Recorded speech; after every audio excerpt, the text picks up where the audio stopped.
Well, thank you, Mr. Chair. And it's good to be able to speak with my colleagues at the Ethics Committee. Um, this summer, we had, I believe, two meetings on the issue that is before us, the issue of conflict of interest and the awarding of the contracts that led to the scandal. At that time in the summer, there was also some investigation at the Finance Committee. However, neither committee has been able to finish any of our work.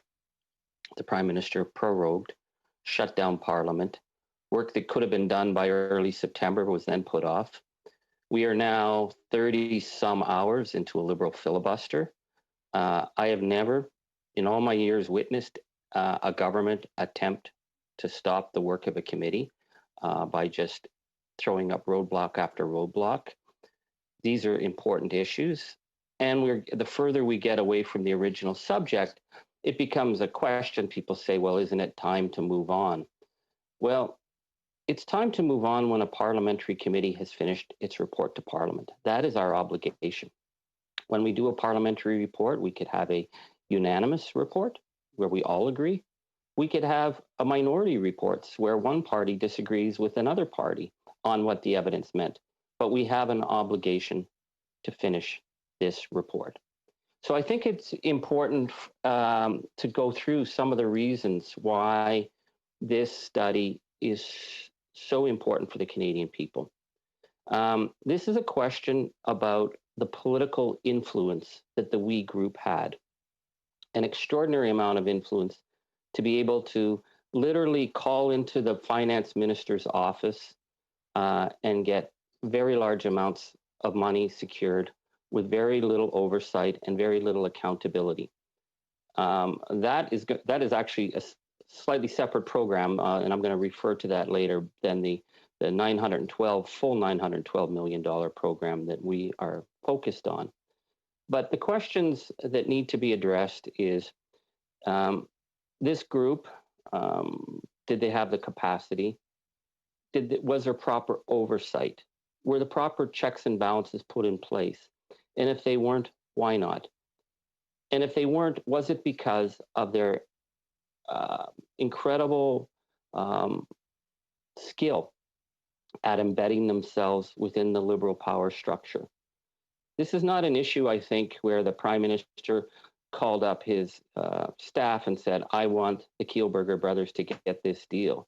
I think what we see here is that the Kielburger brothers were able to play on their close relationship with the Prime Minister, the Prime Minister's wife, who acted as a goodwill ambassador for them, the Prime Minister's mother, who was paid to work their corporate events, the Prime Minister's brother, who was paid, that it created a sense of comfort that we had Minister Bill Morneau, and we're going to look at him much more closely today in terms of his financial relationships with the Kielburgers and his political relationships with the Kielburgers that certainly clouded his judgment and certainly led to him having to step down.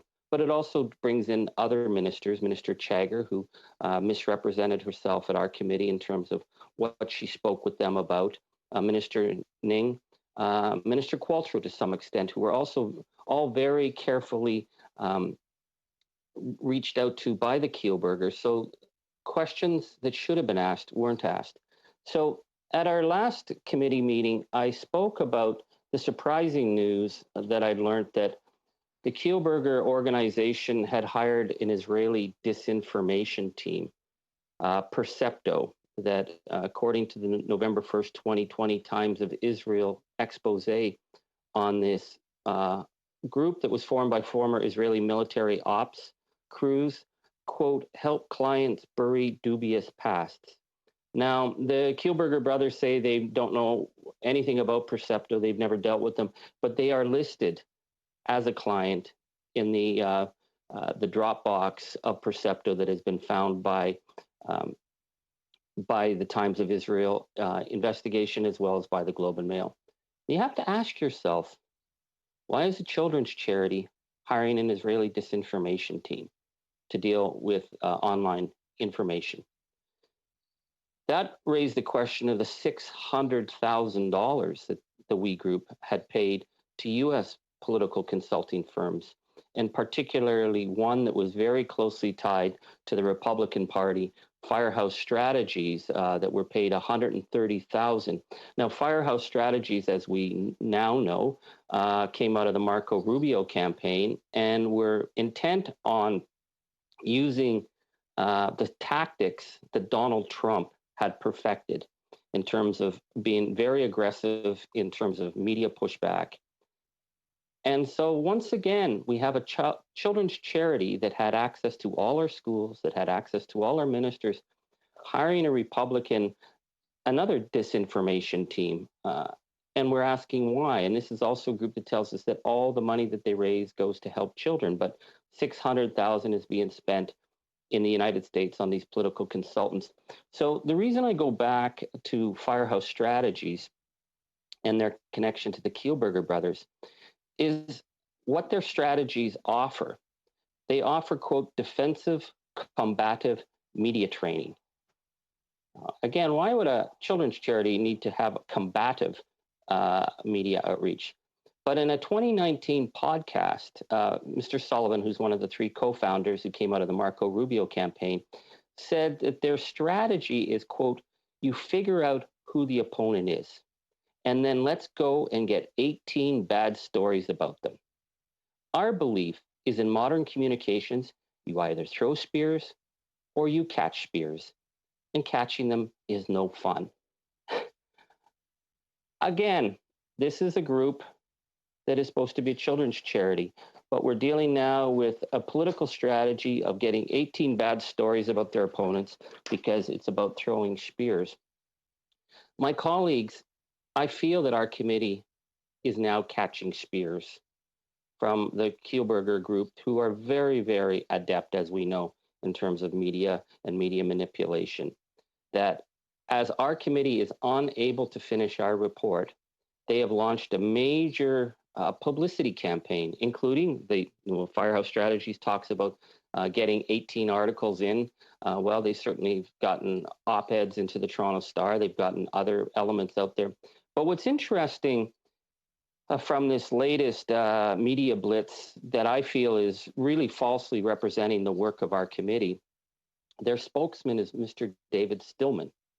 And if people weren't listening to our committee meeting on Monday, they wouldn't know that David Stillman was a former employee of WE. And yet he's being presented in the media as this independent voice on charities and good work and good foundations. He was a board member of WE. He was a former member of the charity. And it's this pattern of getting people that you know and getting people you work with and getting people you hire to go out and do your publicity for you. Why? Why is that needed?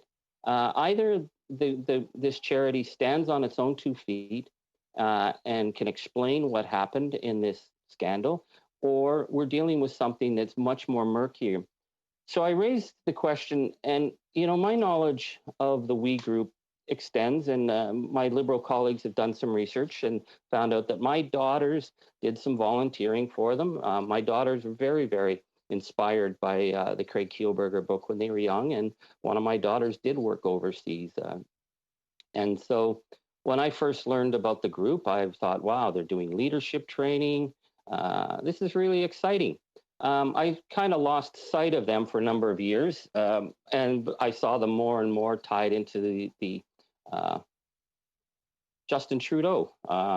Justin Trudeau speaking at their events. They seem to be much more tied to the Trudeau family, and I thought that was odd. They moved, it seemed, from doing grassroots organizing meetings and training to these big rallies, and then I started to learn that they had more and more corporate involvement, which may or may not be a problem. But the fact that we did not know that the Prime Minister's wife was hired to do those corporate events, I think is questionable. It's questionable in that when asked about paying the Prime Minister's family, we were told that they were not getting paid, and that was false. But I refer you to a July 7th, 2020 article from CBC, where it says 150 staff from WE write about systemic racism in the organization. The story was based on Amanda Maitland, who resigned, and she was a young, inspiring woman of color who was there to inspire young people. And I think that this was, she would have been a real symbol for the kind of work the We Group did. But she talked about how her work was being rewritten by white staff, how her experience was dramatically being changed. But this is why I think it's interesting or worth commenting on. She quoted as saying, "I began to speak about the culture of fear. I began to share that what was happening in this organization is that employees are having siloed conversations." And she said that when she started to speak up about the culture of fear, she said there were a lot of people nodding their heads. This was at a meeting with staff. And she said, and Mark Kielberger immediately stepped forward and shut me down. Now, CBC, July 7th, 2020 article, confirmed they spoke to 4 We employees who were at that town hall, and they confirmed that when Amanda Maitland spoke up, the Kielbergers quickly tried to end the conversation. And the quote is, "The automatic response was her being shut down by Mark Kielberger and him being visibly angry." And other employees spoke of a culture of fear within the organization. Now, to me, this is important because this group has been given basically quasi-ambassadorial status by the Trudeau government. When the Trudeau government wanted to do something at the UN, We was involved. When they wanted to do a big show in England, they brought the Prime Minister's wife. We're talking about young volunteers, young people who could have been like my daughters, who were really inspired, but working in an organization where there's talk of a culture of fear. Why does that matter? Well, that matters because these were issues and the organization and the culture within the organization that I think should have been fact checked by the bureaucrats. But because the Kielbergers are so closely tied to the Prime Minister's family, no questions were asked about that. Continuing the CBC News article, quote, "People were afraid to speak up because they didn't want to lose their jobs." Another former employee on the We Day team said, "I was so scared to speak up. If you ever said anything that's out of line or questioned anything they didn't like, you would end up not being in their good books and you would get kicked off the team or fired." So we could say maybe something morphed, when they went from being this small grassroots organization to this huge conglomerate doing big, big spectacle shows, that maybe they just expected their young staff to, have to pick up. But we're in an age where questions of toxic work environment and intimidation have become very fair play, and people need answers to it. So what surprised me when I was starting to look into this was that I had many former We staff who reached out to me, but were very afraid of using their name. They were very, very afraid to speak up publicly. And I thought, well, it's just a children's charity. They just do inspiring stuff with young people. Why are you so afraid? But how far back does this go? Well, we have an email, September 4th, 2009, from Dan Moss of Bulkwell, saying goodbye to all the We staff. Its subject is an honest goodbye. And I found it very moving because he could have been like one of my daughters. He joined the organization absolutely inspired, wanting to change the world. He said, "Staff who work here, they work out of love. It's love, damn it, not money, glamour, fame, or fortune, just love. They love what they do, who they do it for, and who they do it with. They signed up to give at least 2 years of their life to change the world." Literally, that's what they signed up for. I think that's a really powerful statement. And yet he goes on to say, but to reduce them to tears, to tell them to leave if they don't like it, that they need to suck it up, or that their problems don't compare to children in Africa is atrocious. Telling them to leave if they don't like it shows that you don't value them as staff. He talked about the dangers they were put in as young workers, of being told that if they did a long trip, the staff were not going to get a hotel paid for. Or at the office when, quote, people fall down the stairs, they've never had weather strips put on them, or women walk out in dark alleys at midnight after returning a car after a full day of work. And he said, Me Too We was supposed to redefine business. Instead, it became another private sector company whose number one aim is money. I don't want to work at an organization where we're constantly reminded that we're paid low wages to keep admin rates low so that donors will give more money. I don't want to work at an organization where fear is used as a tactic to achieve these ends. So that was 2009. So that's 11 years ago that this culture of intimidation is being talked about. So what I find is interesting is that when, again, the Kielburger Group are challenged, as they have been by these reports, and they reached out to David Stillman, a former employee, to sort of exonerate them, to say all these things that are being said are false.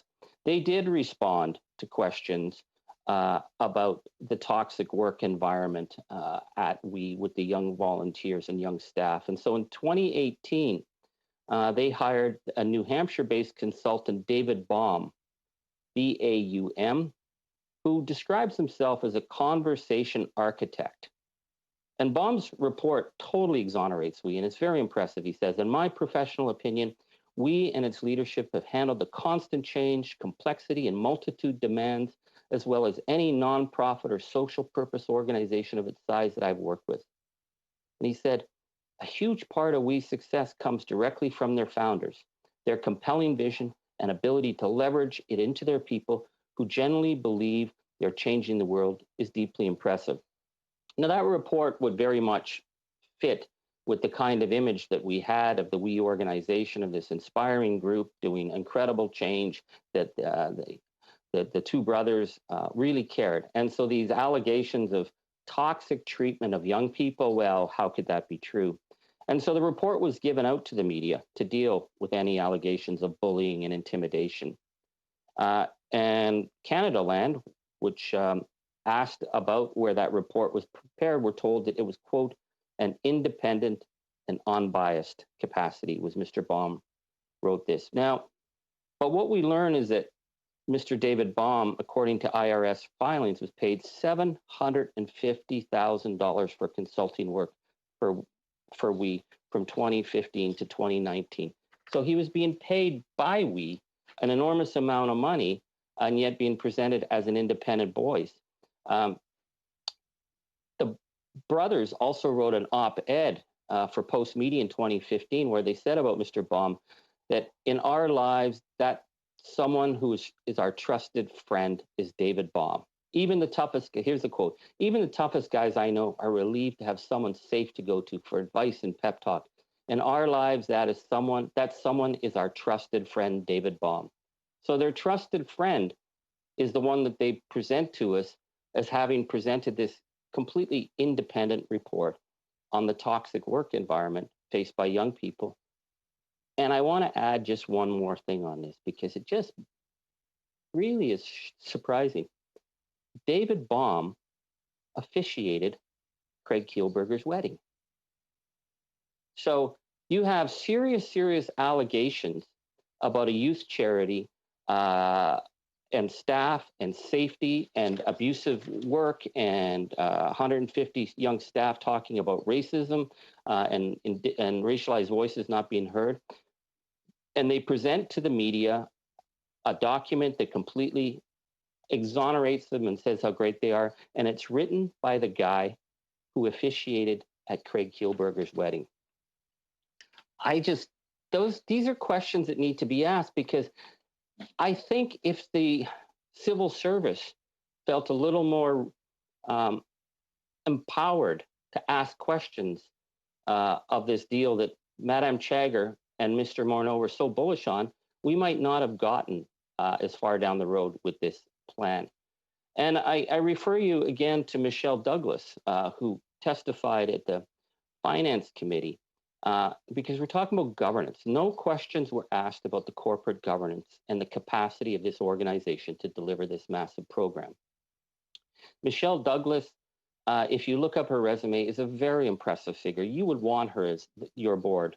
Now, I don't know if any of my colleagues in the Liberal Party have ever been involved in charities, but charity boards are very important. Charity boards oversee the finances. They have to be able to tell the donors and also CRA and any of the regulators that this charity meets the tests of their finances and their legal obligations.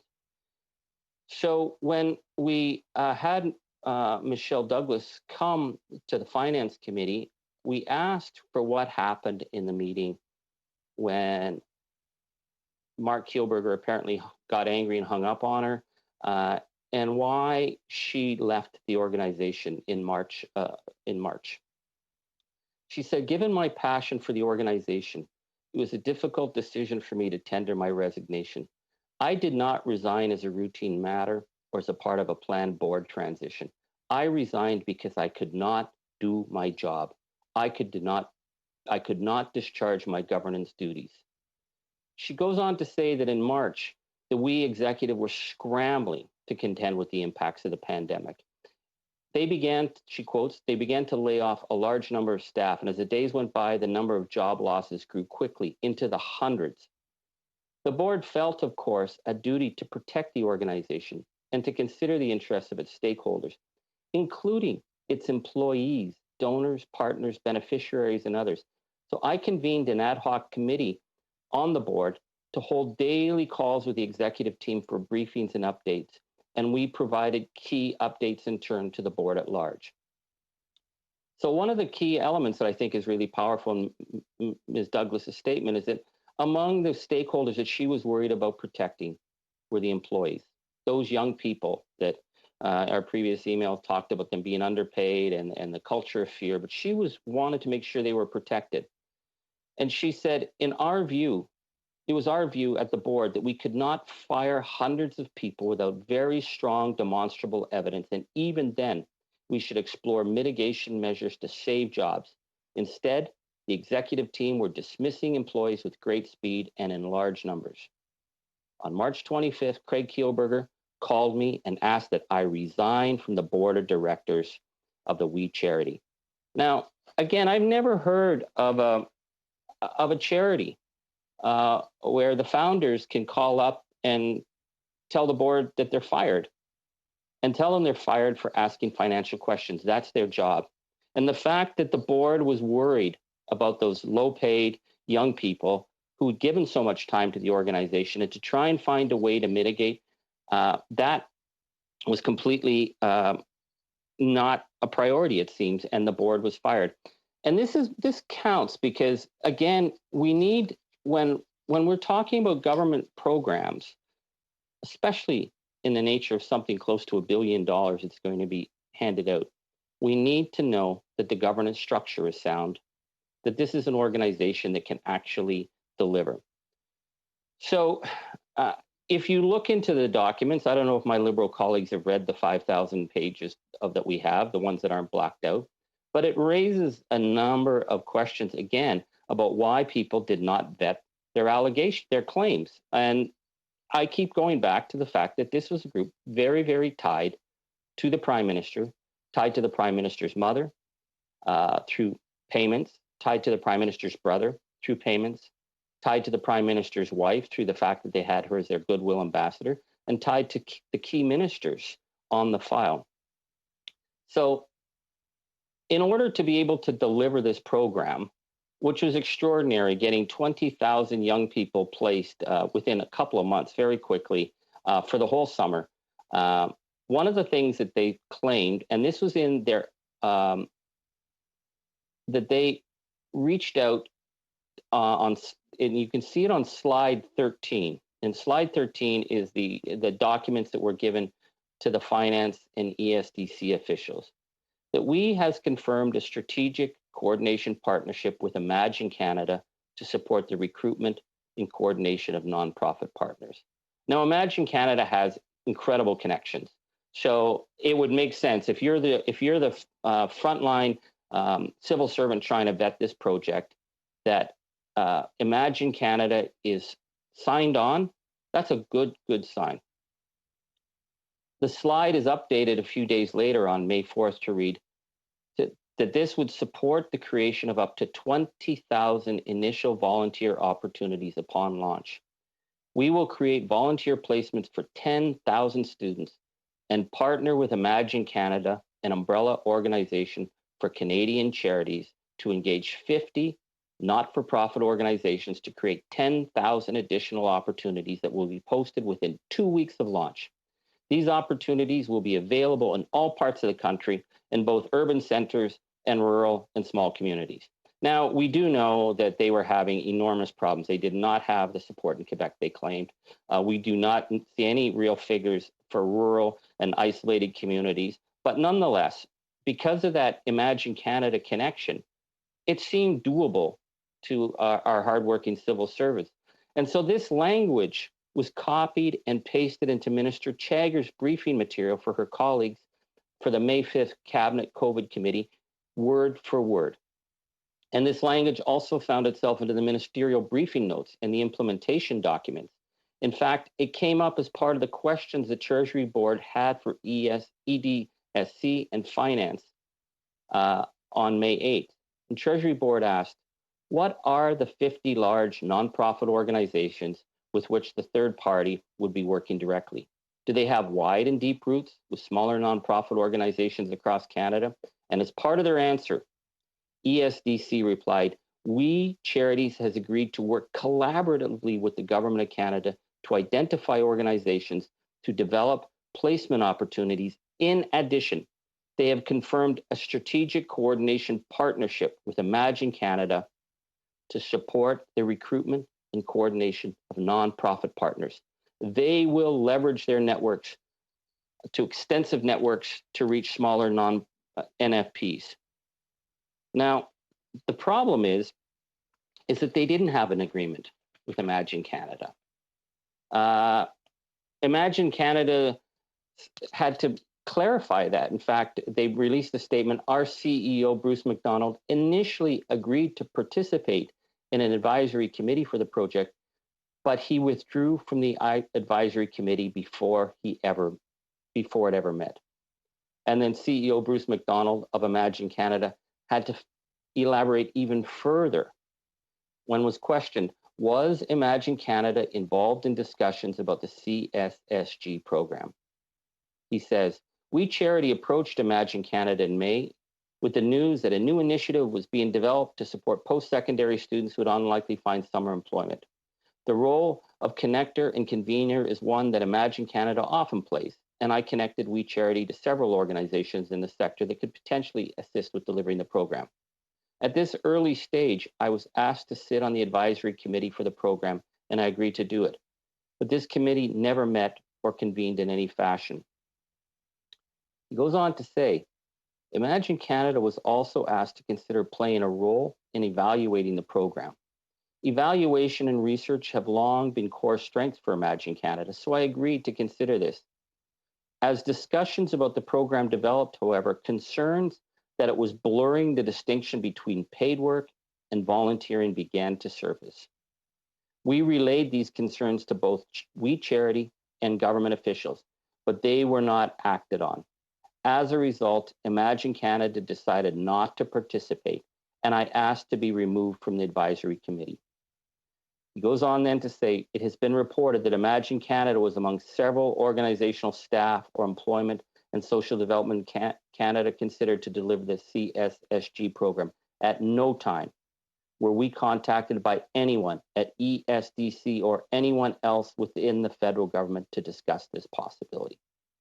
So this is to me very concerning because we have raised issues that this blurring of supposed volunteering and the payments that were paid may actually be illegal under Canadian labor law. Imagine Canada raised these questions.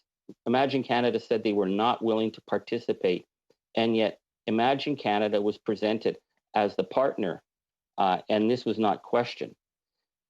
And what is really concerning is that even in late June, after Imagine Canada walked away from the even minor role it would have had in CSSG, it remains there in the documents to the federal government.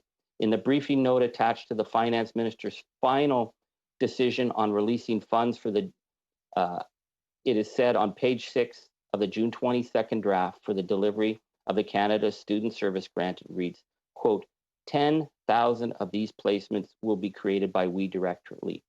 The remainder will be created by working in partnership with up to 50 NFPs and Imagine Canada, an umbrella organization. And then even more considering, on the eve of launching the CSSG on June 25th, We was actively listing Imagine Canada as one of their partners. So on an email on June 24th with the subject heading CSSG rollout questions, the full list of confirmed NFPs. Number 1, YMCA nationwide. Number 2, Imagine Canada. This was not true. And so when the government seemed so shocked that this plan, this scheme fell apart so quickly, it's been presented that this was somehow people being mean to the we and people being, not willing to like help this great organization. But these were complete falsehoods that were being presented and nobody was checking. And I think this is really, really concerning. Now, one of the strange things I find through this whole thing is that even when the Kielburger brothers and the We Group could just give us straight up simple answers, there seems to be this pattern of obfuscation, exaggeration, and downright, it seems to me, misrepresentation. So part of that is, and I heard this, I'm hearing this from my good friend, Mr. Sorbert, about, they would never make any profit. It was impossible to make profit. They were doing all this for the Canadian people. It's the Mark Kielburger line that, that they never would have answered Canada's call if they had known the trouble they would have gotten in. But, as we have seen, and I may have to explain this again to my Liberal colleagues, Canada didn't call them. They were calling Canada incessantly through their lobbyist, Sophia Marquez, and through having direct email and contact information right to the finance minister. They were just going right into his office to talk to him. So the idea that there was no profit, and then it became even clearer, there was no administration fee.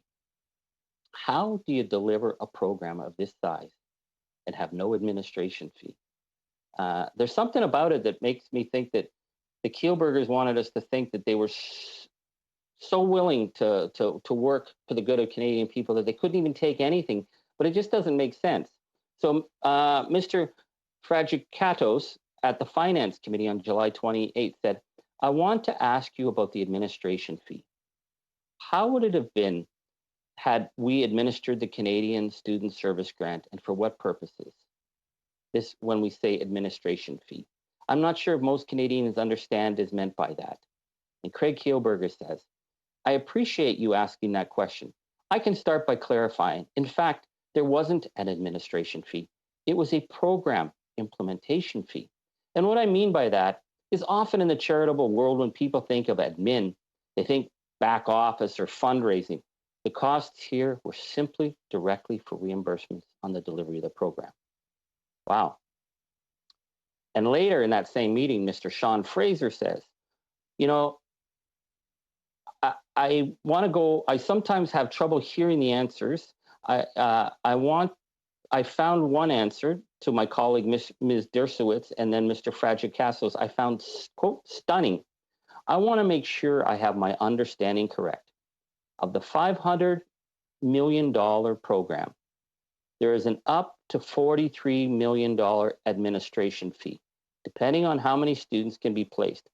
I was under the impression that this was going to provide some sort of benefit to the organization for administering this program. Am I correct in my understanding that every penny of that administration fee, if the program were actually executed properly, would not have gone to the organization, but would have been used exclusively for expenses?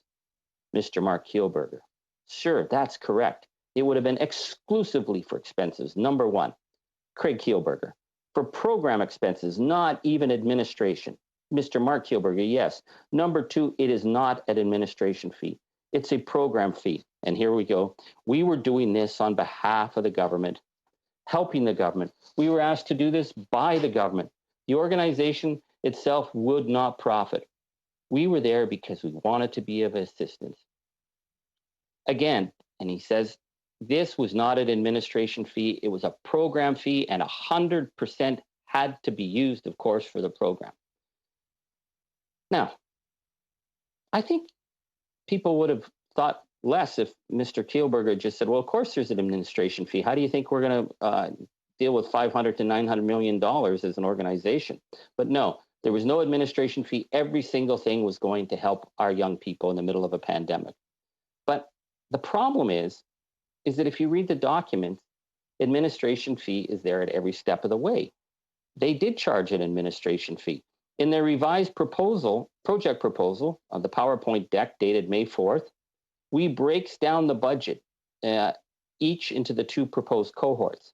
And these are very details that include how many people they will be hiring, how much it will cost, legal fees, technology they will have to pay for, etc. And then the last budget category in each cohort is entitled Program Administration. And the other, under the line, it says admin costs for We Charity, 15%. So for cohort 1, that was $2,543,478. In cohort 2, it's $1,796,288. So that would be an admin fee of $4,339,766 outside of the expenses. Now, the other thing that I found really striking in this is if you're in a group and you're doing admin fees, if you have your own rent costs and real estate costs, that's your business. The admin covers the program because, again, the Kielburger said every dollar was going to help young people. But in this agreement with the federal government, they've got their real estate getting paid off. There's a line for rent, which equals $590,000. So that's above and beyond. Now, we do know that there were a lot of questions about them not being able to make their real estate covenants.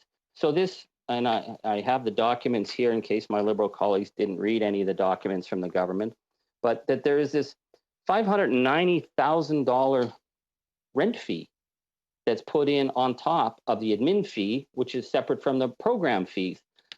That's a serious amount of dineros going to the organization that says they weren't getting anything. So we go through initial processing administrative capacity. That's a $12.8 million fee. Grant disbursement for the first 40,000 placements, $2 million setup and disbursement costs for 40,000 grants tied to placements, and a 15% administration cost.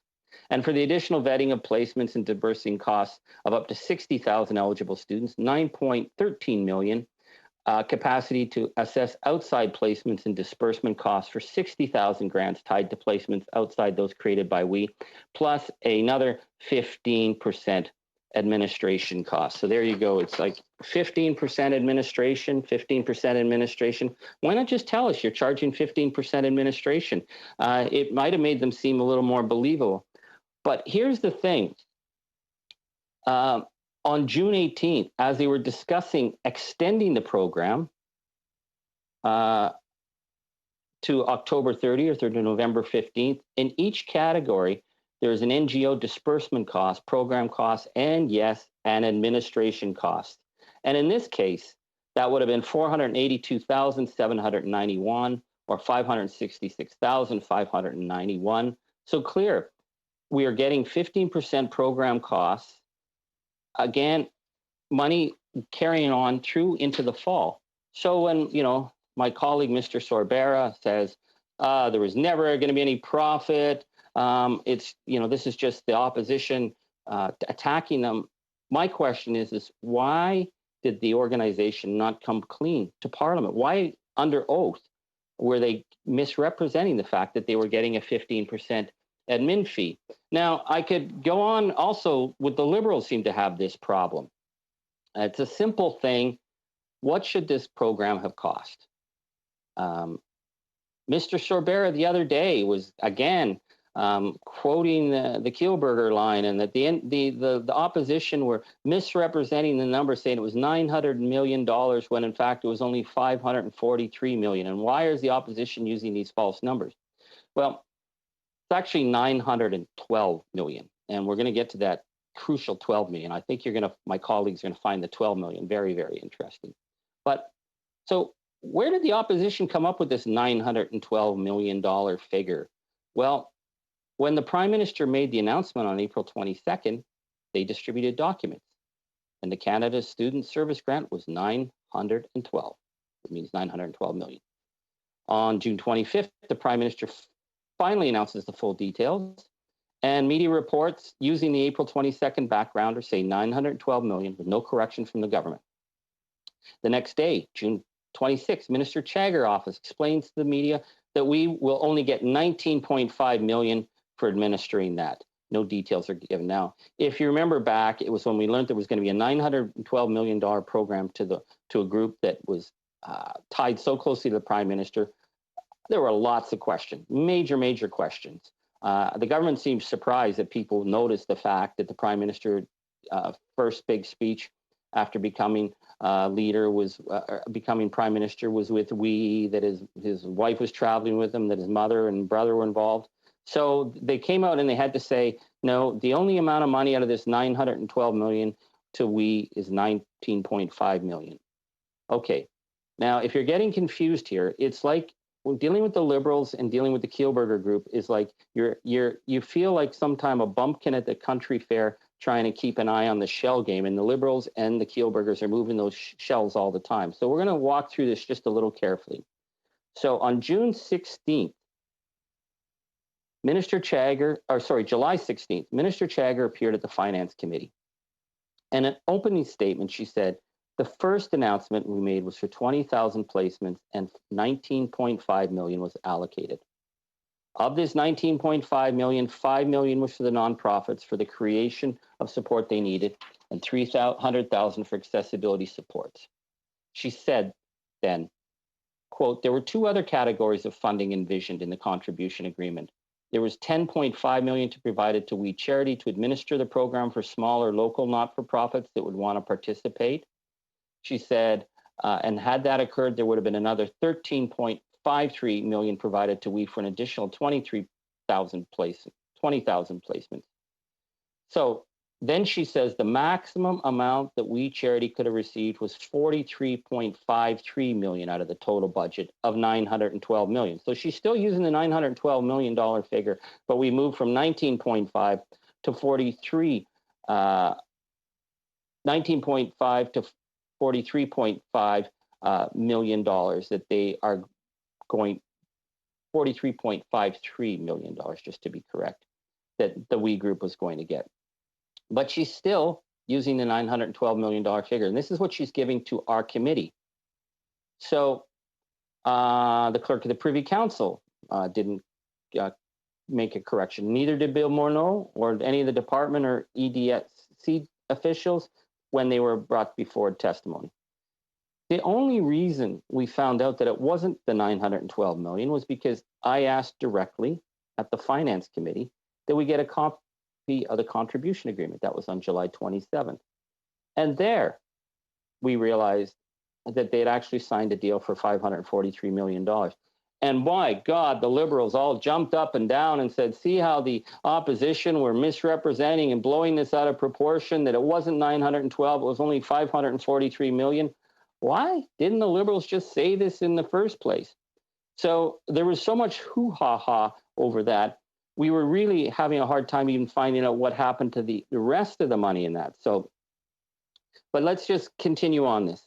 So they told us it was 43.53 million to administer 912 million. But then when they changed the numbers, it was still the same amount of money, 43.33 million to administer the $500 million. So that was the maximum we could receive.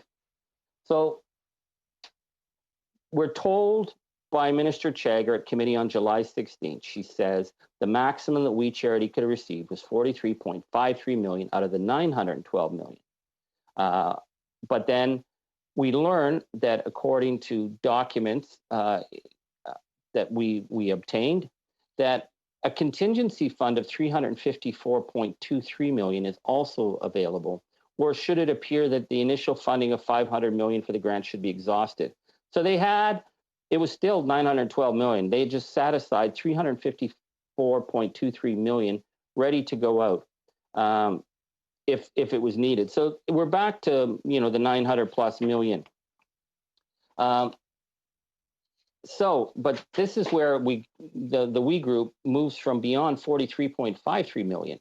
On June 18th, EDCS and we were in discussion to extend the program, and Mark Kielburgers wrote, "Hi, Rachel. Thanks for your time. Please find the cost for the extension of the program per our conversation today. We had our finance team pull the numbers, and they're consistent with other aspects of the program. Then he goes on about the knock-on effect and a flow-through costs, and right down there in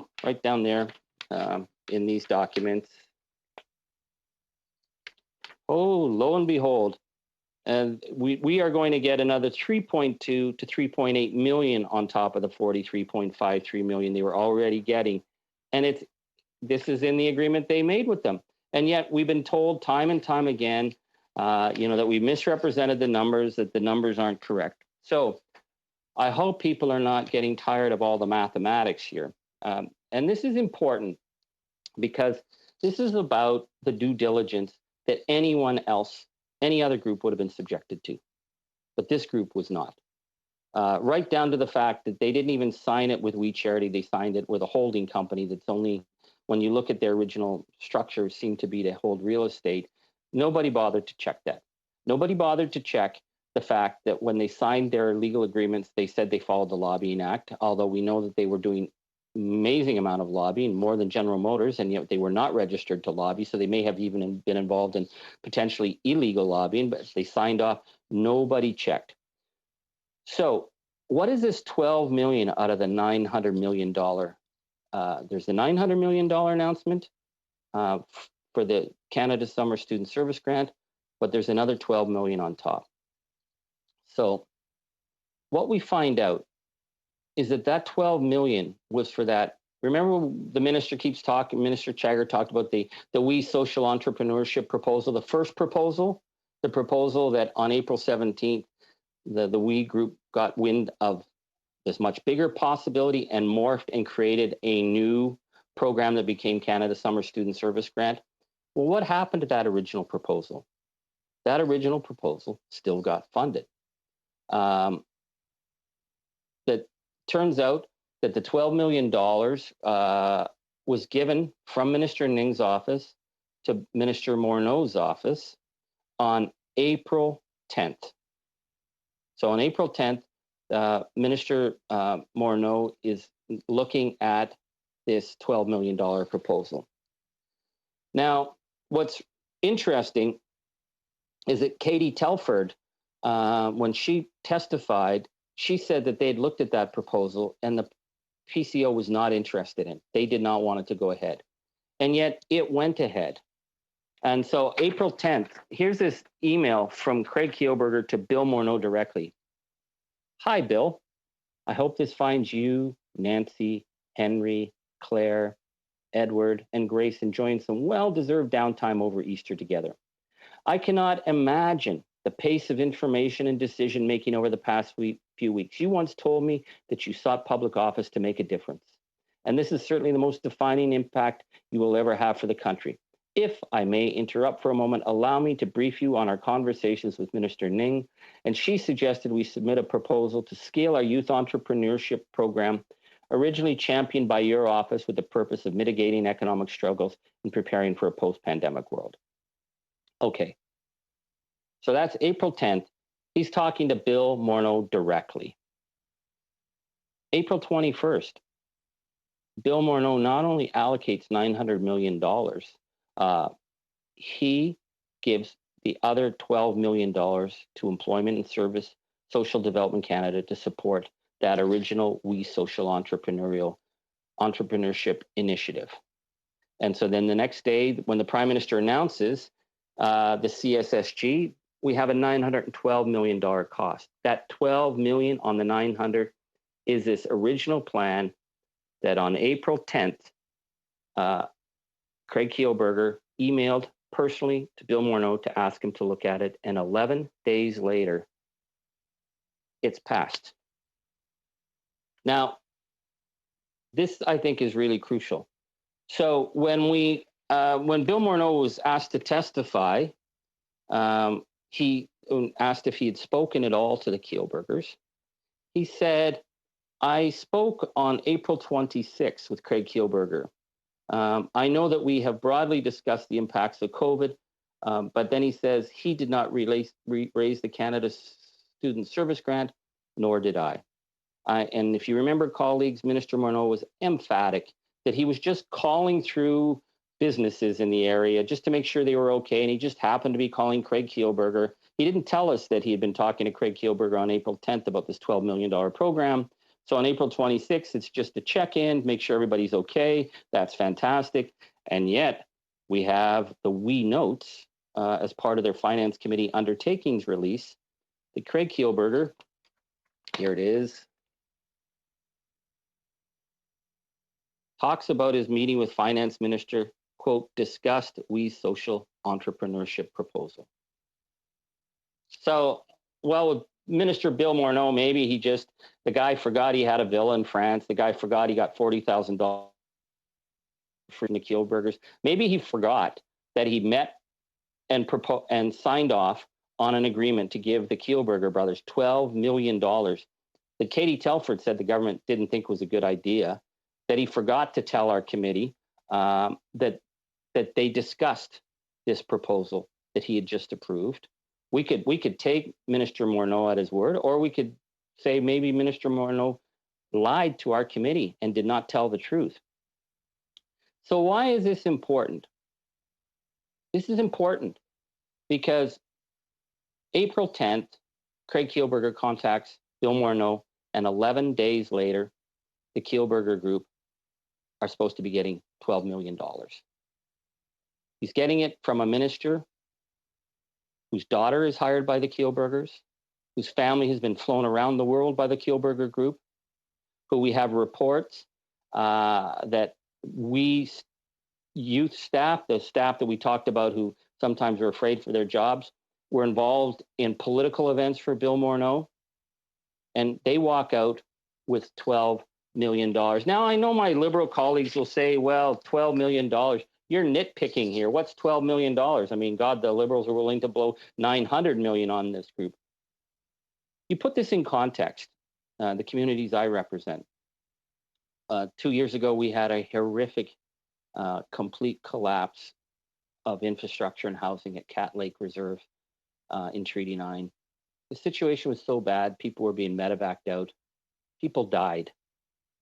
People died in Cat Lake from the mold in their homes, in the condemned nature, the fact that 75% of that reserve was so badly, the infrastructure was so bad, people were being medevaced out, people died.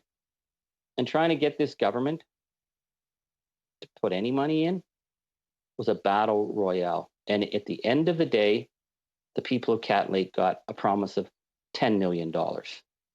It took national demonstrations, it took international media, it took people being medevaced out and horrific photos of children suffering to get $10 million.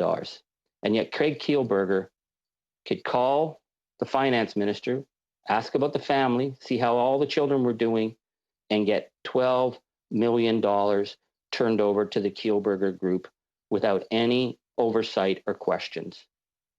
That shows the power of this group to evade basic oversight, to evade the Lobbying Act, to call directly into ministers. Why? Because of their political connections. That's why this issue is not going to go away. That's why we have to deal with this, my friends. And so if the Liberals want to continue to protect and obfuscate and obstruct our work, we as opposition are bound to get to the bottom of this. And I'm calling on my colleagues to stop the procedural games and let's get down to a vote. Thank you, Mr.